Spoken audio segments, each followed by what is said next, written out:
Hey everyone, this is Disc Junkie, and welcome back to Secondhand Sickness.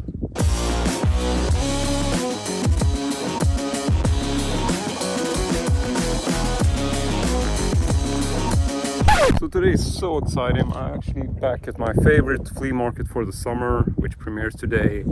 So yeah, I'm already a bit exhausted from the heat and having to try to find a parking space because it's absolutely packed with people. But yeah, really excited about today, so let's just get into it, shall we? Boys, are you ready for adventure? Yes, sir! For danger? Yes, sir! For death? Can you repeat the question? I wake up to a little bit of drool on my pillow, feel like it's gonna be a bad day. Yeah, I'm tired of shit, and the coffee ain't hit yet, damn, ain't that great. I don't wanna go to work, cause my boss is a jerk, and I'm not even that paid. I need a change in my life, cause I don't feel alive, and there's nothing that makes me happy. Hold my beer for a minute, I'm about to quit my job, cash in for a ticket. I'm going on a trip and I don't plan to visit. I'm gonna stay there till I feel like I'm winning, and this is just the beginning. I need a big change, help me feel like living. I need a big swing, home runs I'm hitting, and I'll never look back, moving on till I get it all. And we all got dreams, we all want things, but what you gonna do for it? How you gonna move for it? What you gonna be? And do you believe you can do anything? But what you gonna do for it? How you gonna move for it? What you gonna be?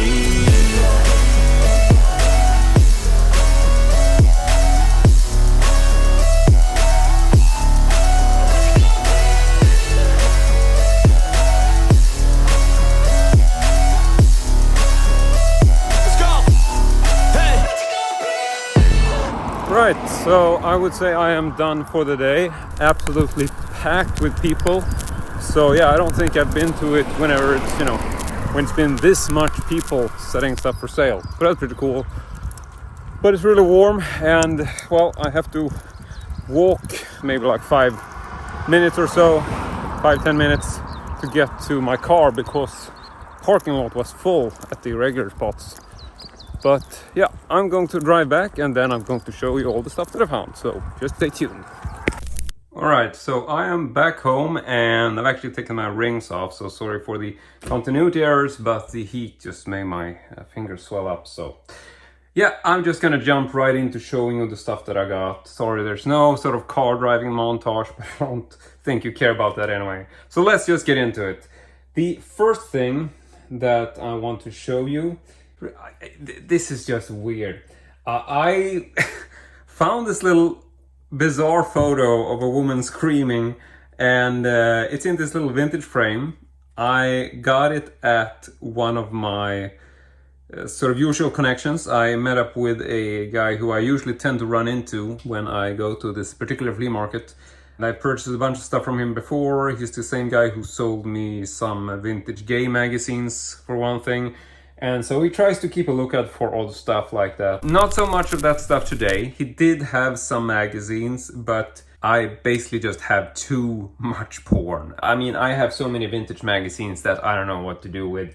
But I was really curious about this. I don't really know anything about this, but I thought it was such an odd little piece and I really like the little vintage frame. And I'm actually looking for bizarro photos like this, which I want to use in my Texas Chainsaw room. And I thought this was such a bizarre framed image that I felt like this would actually be a really fun display. So I asked him about this. He told me that he thought maybe that this was a photo of some woman at an Elvis concert. I have no idea. And I've actually not opened this. I'm actually gonna do this live. So I'm guessing this is just like a generic cutout image from something. Yeah, looks to be a very sort of modern day image, probably cut out of a magazine or something. Here's some I don't know, track listing from something. So I don't really care. I just thought this looked ridiculously vintage and I thought it was such a fun little image, so I figured I will actually be really happy to display this as it is with the picture in my little Texas Chainsaw room. So I'm actually, like I said, I'm looking for odd photos, and especially with these old vintage frames, just frame some odd pictures, and this one just felt like, yeah, this would work in the text exchange room just because it's like, yeah, she could be at a rock concert or at an Elvis concert or something. She could also be in absolute terror. We don't really know, but I thought this was such a weird thing. So I'm gonna get back to the prices on these because I actually purchased this as part of a bundle. So let's just go through all the stuff that I got from this particular seller.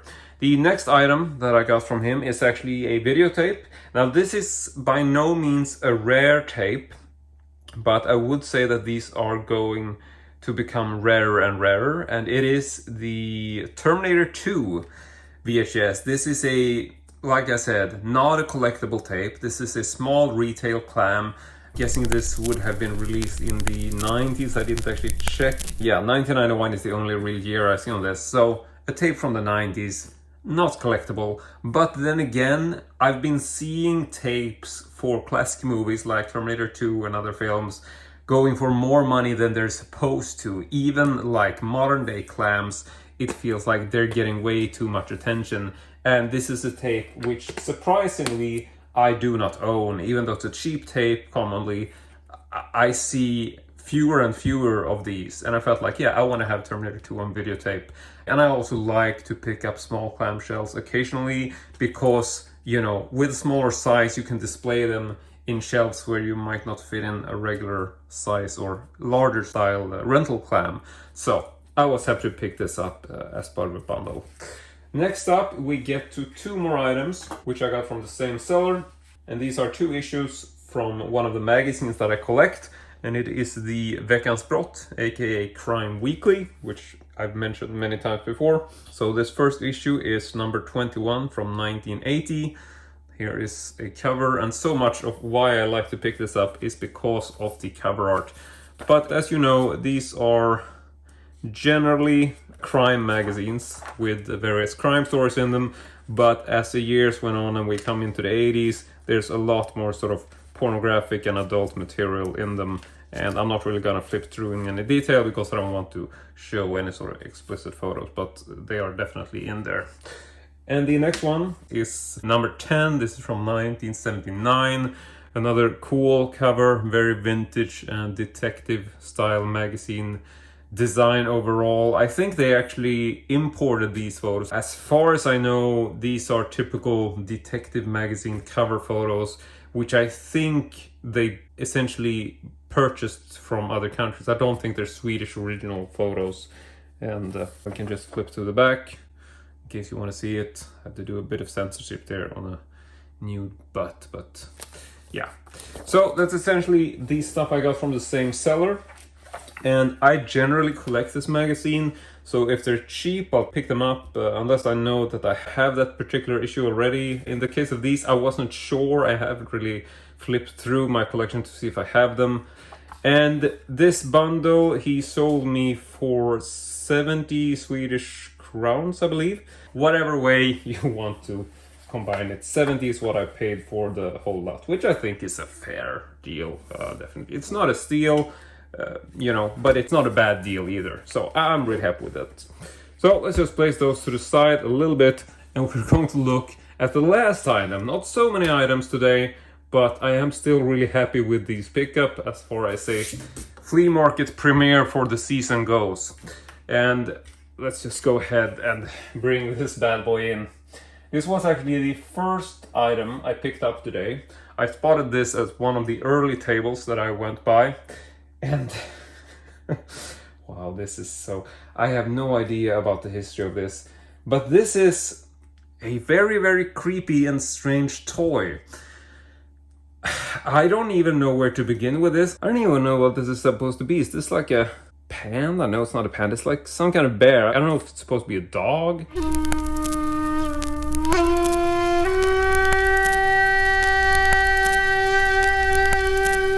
Whatever it is, it's confusing and disturbing. This is, as far as I understand, an electrically powered device. It's supposed to have batteries in it, so there is actually a battery hatch.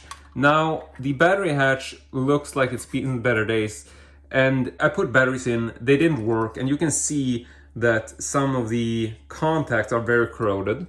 I can probably clean these up, but I'm realizing, noticing when I got it home that I think it's actually missing a part here, which is really, really sad. I don't know if I might be able to replace that with something else, but generally I don't think I'm going to get this to work, which is a real shame, unless I can somehow replace that thing. I don't know what it's supposed to look like, but I think there might be something missing just right there, because it doesn't really have a contact there like it does on the other side. So it's a shame I didn't see that at the flea market. I didn't really notice it. But then again, even if this was not functioning, I would probably have bought it, because I think it's such a wonderfully creepy and old looking doll. And this is also the typical kind of stuff that I would like to buy for my Texas Chainsaw Massacre room, because I really want these kind of weird, creepy old toys put on some shelves for displaying and stuff. So, haven't gotten this to work, but as far as I understand and what they told me, he's supposed to be some sort of shoe shining guy from the looks of it. Has these little brushes on here, and it looks like he's supposed to move his arms, potentially also his legs. This leg moves up and down, this leg moves a bit differently, but it moves, and the legs are essentially just feet, and then there's a metallic rod like this, but it looks fantastic. The feet are metal, by the way, unless you can't tell, but they are metal. The base is also metal. I have no idea what's behind this clothes, but it feels like a very solid body, so I'm guessing there's a metal base. He has a small little bell here, so I suppose that will ring when he moves around. There's no bell on the other side, but that would be a bit in the way. So yeah, as far as I assume, he would be moving his arms as to illustrate or sort of make him look like he's shining his shoes. Okay, so that's one thing. But they also told me that if you look closely at the mouth, you can see that there's a small hole and a small pipe sticking out. Now they told me, I don't know if this is true, but they told me that supposedly when you turn him on, he's gonna move around, sort of, shining his shoes or whatever, and there's going to be smoke coming out of the mouth. That sounds insane. I don't know what kind of machine this would be that would generate smoke on its own. Gotta be some kind of water or incense or something in here to make smoke come out. Which I just think it's too weird. But then again, why is there a pipe in the mouth? I can't imagine any kind of liquid coming through there. So it's just very confusing. But you see this little pipe here. If you look closely, this pipe is actually removable, and there is actually an electrical wire running into it. So my guess would be, you can see that you have this red plastic on the top, so I'm guessing there's probably a small light in there to make the pipe actually light up like it's smoking a pipe. I'm gonna try to find some info on this, but as far as I can tell, there's really not much details on it. Just a small mark there which says RF, made in Japan. Trademark Alps. Never seen that before.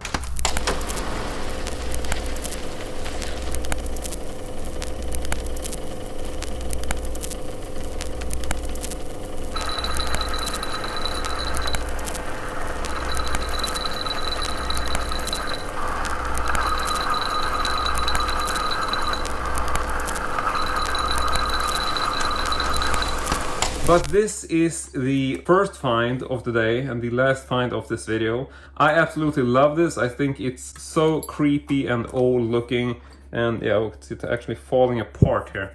Just old rusty pieces. This one cost me 150 Swedish crowns, roughly 15 euro, which I thought was not a bad deal. I mean, it's such a bizarre find, and I felt like, yeah, I really want this, and I didn't want to sort of take a chance that someone else would purchase it. So I saw this early on when I was walking around, basically like the third or fourth table I stopped at, and I figured, is it worth 150? Yeah, I mean, it's pretty much worth that to me. That's like 15 euro. I don't mind paying that for this really bizarre, one-of-a-kind, creepy doll. So this will be a definitely given in my Texas Chainsaw room. So let's just place that on the table, and that is essentially it for today's video. So we got 2 magazines, got the Terminator 2 VHS tape, the small frame there. So that bundle was 70 Swedish crowns, and then we have the Bizarro dog bear thing. But that is essentially it for today's video. So I want to say thank you very much for watching, and as usual, hope to see you all next time.